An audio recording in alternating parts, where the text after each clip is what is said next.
Clemson must survive the cold weather keep away with Penn State.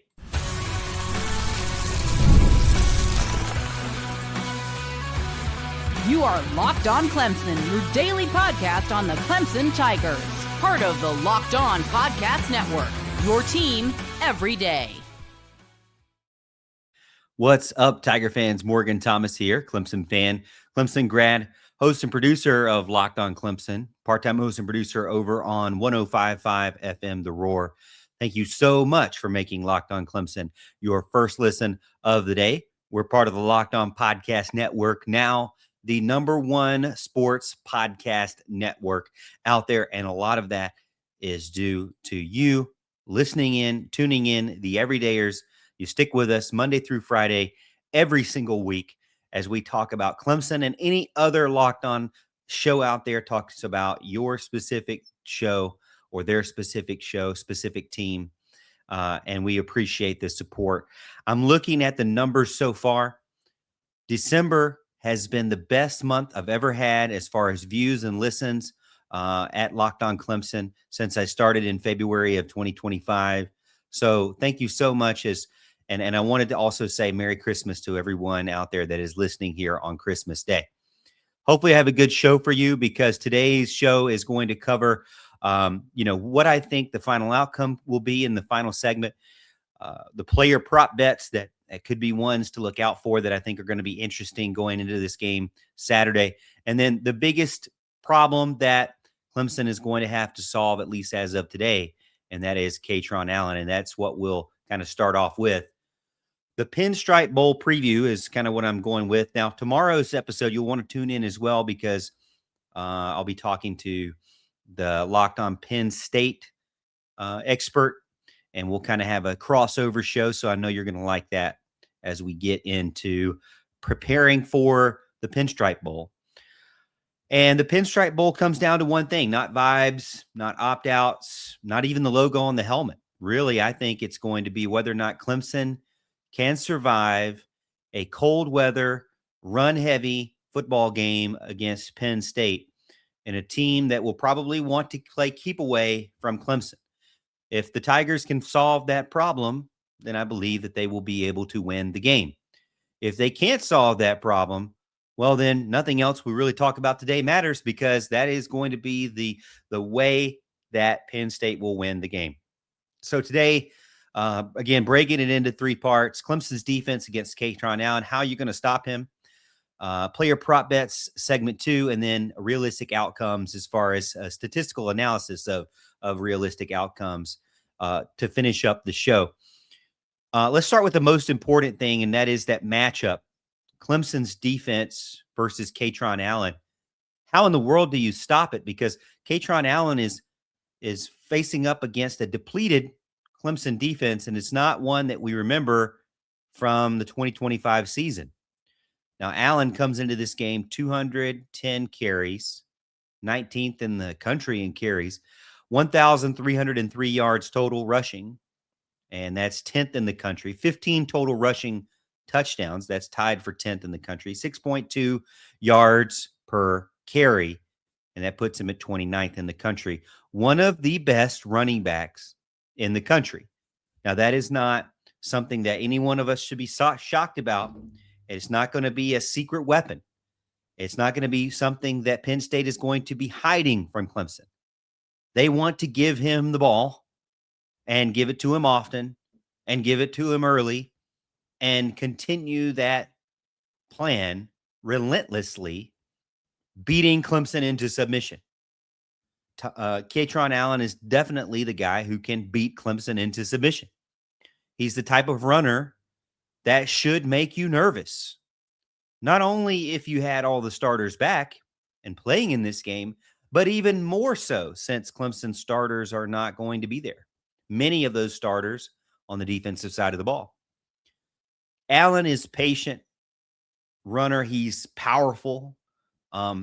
He can grind out yards at a time if he needs to, but he can be explosive when he needs to as well. And he can completely take over a game. And that's why that this matchup, the Clemson defense versus Katron Allen, to me, is the number one matchup that we need to have circled going into this game.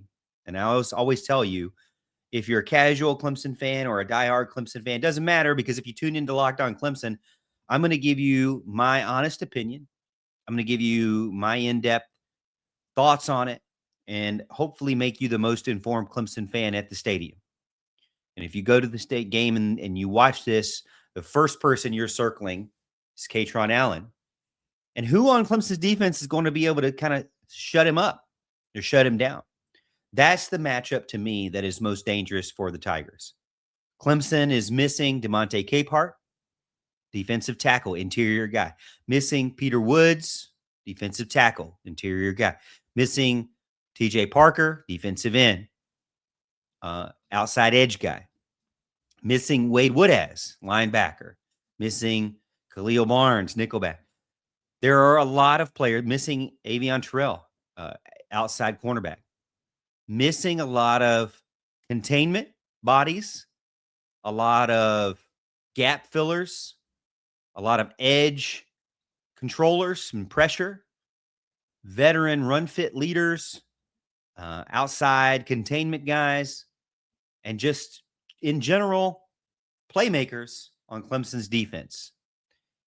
You're not going to be able to stop him as easily with the fact that your defense, Clemson's defense, is depleted.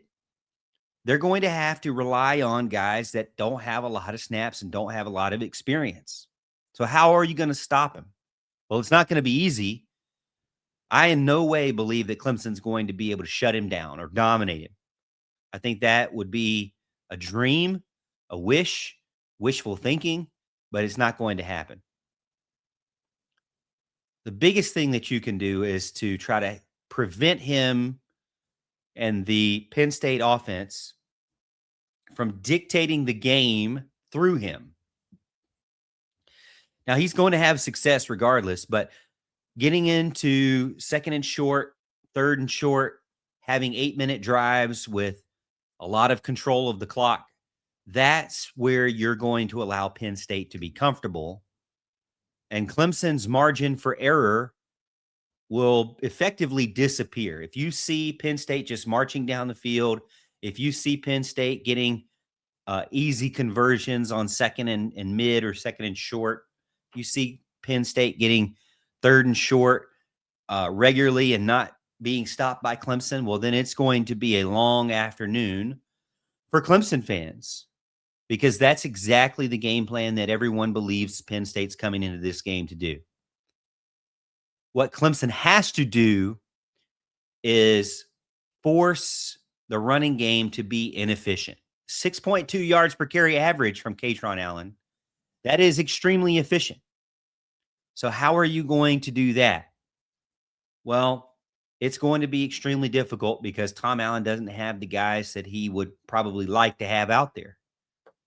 I'm not saying that Clemson has to shut them down behind the line of scrimmage on every single play, but they need to have at least one, what I would call a disruptive play per drive, whether it be a tackle for loss, whether it be forcing a second and long or third and long, whether it be forcing a penalty, holding, or false start. Those are key to how you can disrupt and get a running game off of their rhythm and force inefficiency.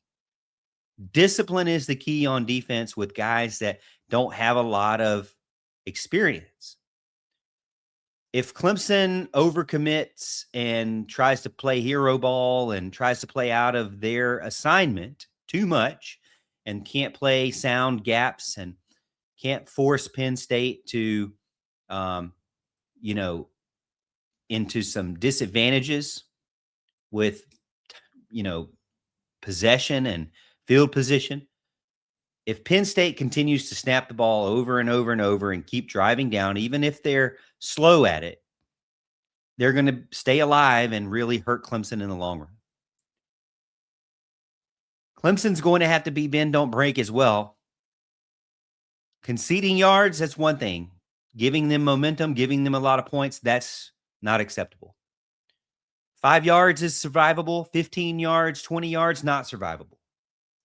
The biggest danger in this game is Clemson trying to do too much with guys that just don't have as much experience. Hopefully, the Clemson defense can stay patient and push this game into the fourth quarter. If it's a fourth quarter game, then you leave it in the hands of your quarterback and your offense to make a play at the end of the game.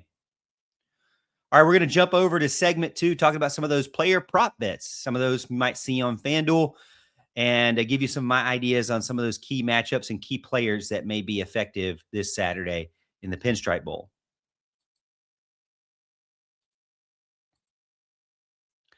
Hey, NFL Sundays move fast. One big play and suddenly everything feels different. That's what makes live betting with FanDuel so exciting. You're not just watching the game, you're reacting to it in real time with FanDuel. You can place bets as the action unfolds, every drive, every momentum swing, every highlight moment. Live betting is best when the game starts to shift, a receiver gets hot, a defense tightens up, or momentum flips after a turnover. FanDuel lets you jump right into the moment. Live spreads and money lines adjust instantly. You can bet the next touchdown score, drive results, totals, and more. Keeping you locked into every snap, every drive, every possibility. So if you want to be right in the middle of the action this season, visit FanDuel.com and place your NFL live bets all season long. FanDuel, the game moves fast, and so can you. Thank you so much for making Locked On Clemson your first listen of the day. And thank you for making Locked On the #1 sports podcast network. And if you haven't already, go check out our new Everydayer Club. You get access to ad-free audio feeds for Locked On Clemson, compatible with Apple Podcasts, Spotify, and other major podcast apps. And you get an invite to the members-only Locked On Everydayer Club Discord server, which includes group chats just for listeners of the show. And hang out with other Clemson fans. Go to lockedonclemson.supercast.com to tap the link in the show descriptions to find out more. And a big shout out to all the everydayers that keep this show going smoothly and interactive. Really appreciate you guys.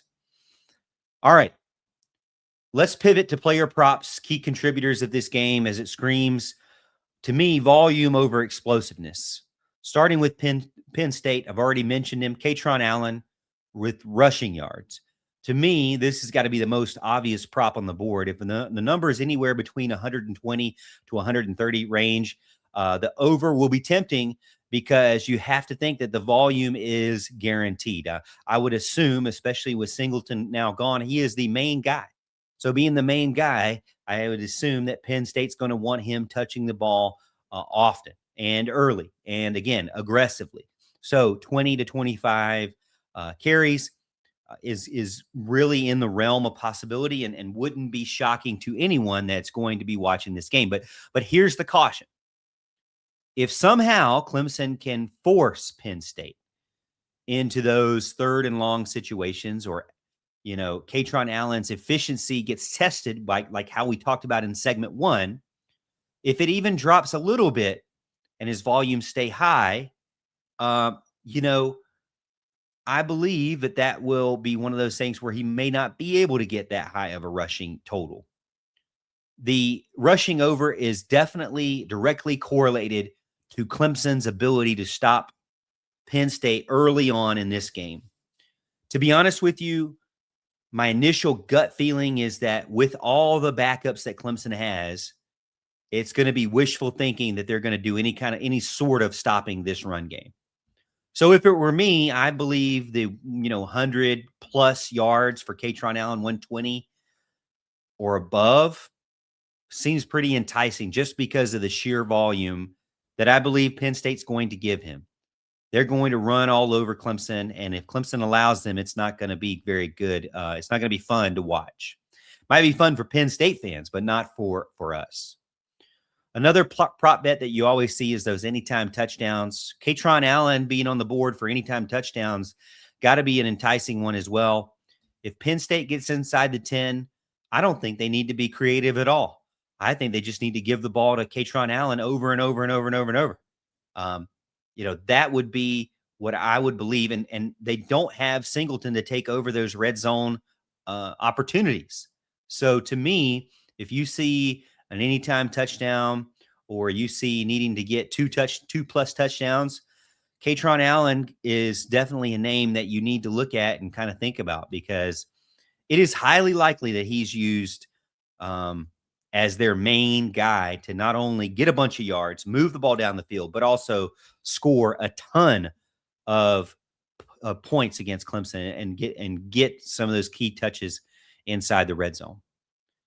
Now, flipping over to Clemson's side of the ball, Cade Klubnik, if you see something like over 1.5 touchdowns, that's where I think Clemson's value lives highly, because if Cade can get rolling, and there's a lot of reason why he is playing, is to give this team some sort of hope.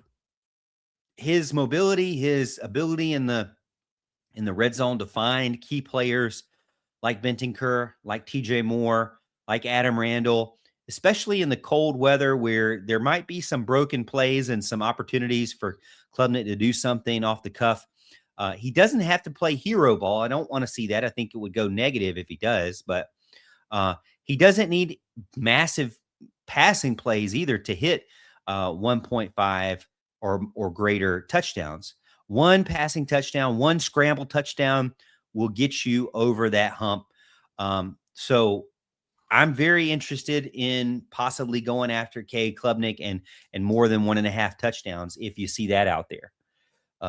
I do believe that if this game were a neutral site game in a dome or a neutral site game with better weather, this could possibly be a back and forth, all offense, not a lot of defense, because think in this terms, the weather's decent, throwable, if you will.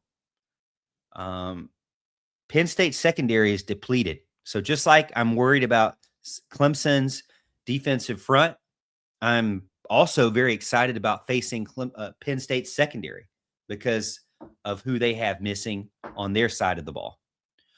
Another prop from Cade Klubnik, I would say, is passing yards. I'd probably stay away from that one. It's a tougher read for me. Colder weather, possibility of snow, that lowers efficiency, that lowers opportunities. If Clemson falls down and falls behind, then I totally believe Garrett Riley to have to want to air the ball out a bunch. So you get more volume in that case, and that would kind of hopefully correlate into passing yards. But overall, I'm a little bit more okay with Clemson being able to score multiple touchdowns and through Cade Klubnik than Clemson getting a bunch of passing yards through Cade Klubnik.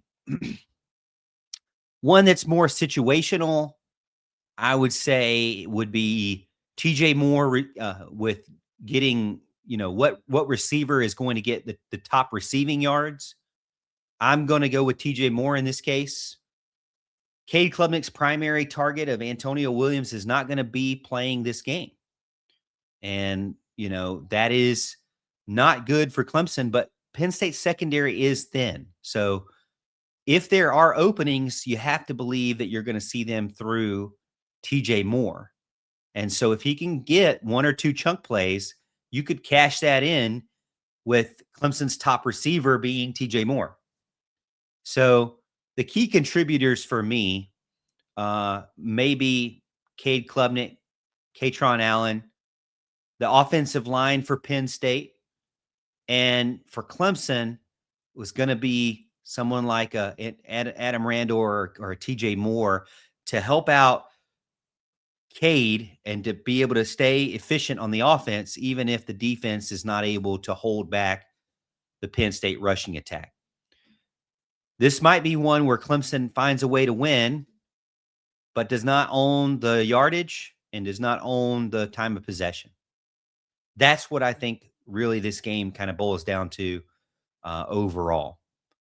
You're not going to have, you're definitely going to have highlight plays. It's not going to be a completely boring game, but the workload may be different because of the atmosphere and the external environment that we are expecting on Saturday.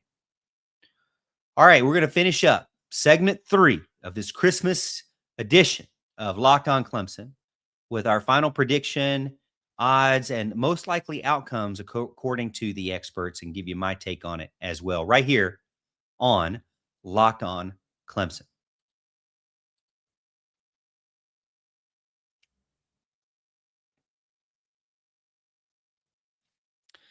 All right, I'm going to give you my honest opinion on the final outcome, and I also have a show tomorrow with the Penn State expert, so you'll kind of get some more in details between us going back and forth. It was a really fun show. So let's talk about what I think the end of this game is going to be all down to. I do believe it's a narrow range. I'm not fully seeing a blowout at all. And I don't see a shootout at all either, just because of how Penn State is built. Clemson could be one of those teams, on the one more likely team to score quickly, but Penn State's going to control the ball in more success, in my opinion. The game is going to live in those razor-thin margins. So I went through and I looked at maybe 10 or 15 expert predictions across all of the websites out there. I put it into my number cruncher system and spit out what most people are saying and what the most likely outcome is. All right, so the drum roll, please, if you will. The most likely outcome. Well, actually, let's start with least likely outcome. The least likely outcome is that Clemson controls the game from start to finish. Now, I can understand that. There's not a lot of confidence that a Garrett Riley, Cade Klubnik team, with especially a Tom Allen defense with as many people missing, can control this game at all. That's why I think it's least likely, but it's definitely something that people have talked about.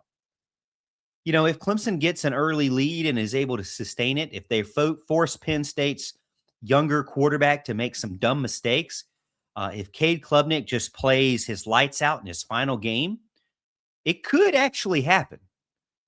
But the final read for me on the game is that it's not going to be pretty as we want.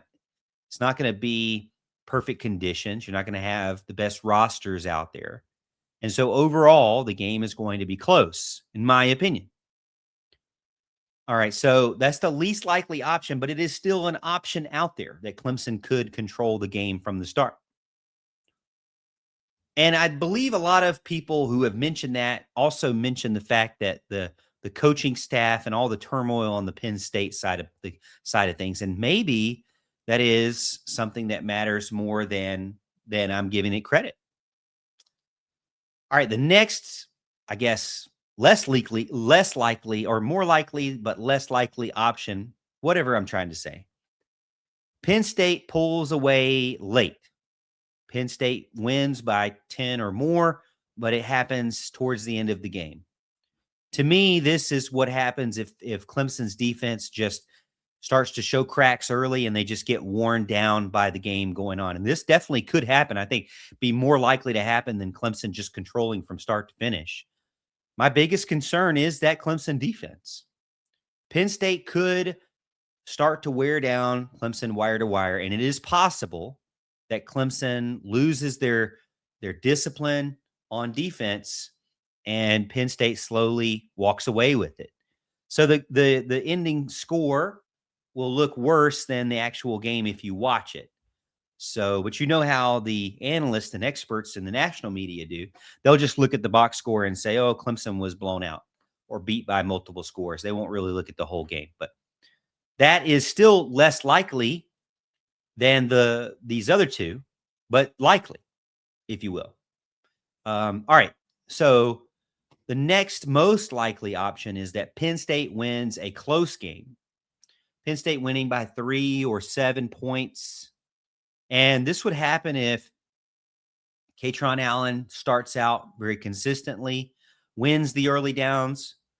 Clemson's defense wears down, but not to total exhaustion. It also could happen if Penn State is able to convert red zones into touchdowns, opportunities into touchdowns, and Clemson can only convert their red zone opportunities into field goals. So that's where I could see Clemson slowly getting left behind, but still keeping in it as they're not able to convert those red zone opportunities. And to me, that does seem likely because we've seen it happen under Garrett Riley, where they can march down the field and then get to the red zone and forget to throw the ball in the end zone, or at least even give themselves an opportunity. All right, now here's where the real drum roll goes. Can Clemson win? And what is the most likely outcome for final prediction? Well, the most likely outcome, according to crunching the numbers and looking at what all the analysts are saying out there and the predictors are saying, is that Clemson wins a close game. And that is the most likely outcome for this matchup. Clemson wins by 3 or 7. Clemson's defense, while very young and inexperienced, finds a way to limit explosive runs. Cade Klubnik controls the game and the tempo and plays like a true senior he is. And turnovers are non-existent or favor Clemson. Those would be areas where I believe that Clemson would win that close game. Now, if you're going to ask me personally, I do think it'll be a close game. An outcome of the most likely outcome, Clemson winning or Penn State winning, I'm leaning more towards Penn State winning, the more likely outcome. I could be wrong, but that's the nervous fan in me coming out. The fact that Penn State has probably a better opportunity to control the football and the time of possession through running the ball, that's what's my biggest concern is in this matchup. So I'm looking forward to the game this weekend. I'm glad that it's a little bit early so we can get it out of the way and just kind of move on to 2026, because I know a lot of you are also ready to just move on. But Clemson's got to play one more game to enjoy or finish off the 2025 season and get ready to build on that 2026 season and enjoy a little bit of the offseason as we get ready for next year and all the transfer portal chaos that'll start on January 2nd. Hey, thank you so much for tuning in to Locked on Clemson today. Again, tomorrow's show, we're going to bring Zach on from Locked on Penn State, and we're going to talk about, our thoughts on the game overall and give you our final score prediction for the game on Friday. Hopefully you enjoyed your Christmas, got all the presents that you wanted, or maybe all your kids got all the presents they wanted. Make sure you subscribe and follow Locked on Clemson so you get all the latest episodes. And follow me over on X at the Morgan T Show. I'm always willing to respond to you and talk to you about Clemson football, basketball, baseball, softball, volleyball, whatever. Anything in between.